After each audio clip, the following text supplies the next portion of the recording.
तुम्हाला एक लेखक म्हणून कुठल्या विषयावर सगळ्यात जास्त नाटक लिहायला आवडतं? ऐतिहासिक पण आहे त्याच्यामध्ये. तर तुम्हाला सगळ्या विषयांवर आवडतं लिहायला की ठराविक, म्हणजे आता तुम्ही सगळ्याच विषयावर तुम्ही नाटक लिहिले आहेत, पण असं तुमच्या एक पर्सनली तुम्हाला कुठल्या टॉपिकवर जास्त कॅटेगरीमध्ये जास्त नाटक लिहायला आवडतं? पर्सनली मला इतिहासावर जास्त आवडतं. ऐतिहासिक. ओके. कारण काय माहिती आहे, म्हणजे शिवाजी महाराज हे व्यक्तिमत्व सगळ्यांनाच आवडतं आपल्या लोकांना, पण ते आवडणं आणि भावणं ह्याच्यात फरक आहे.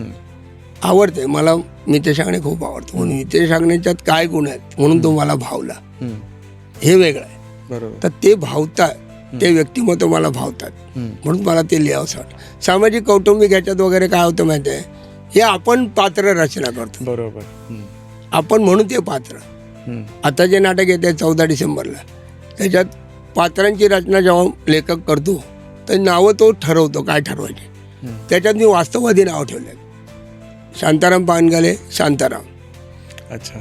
नितेश राणे नितेश. अच्छा, मग म्हणजे तो- ओरिजिनल त्या नावाच्या पात्रांनी तोच रोल करायचा, असं त्याच्यात केलंय ह्या नाटकात.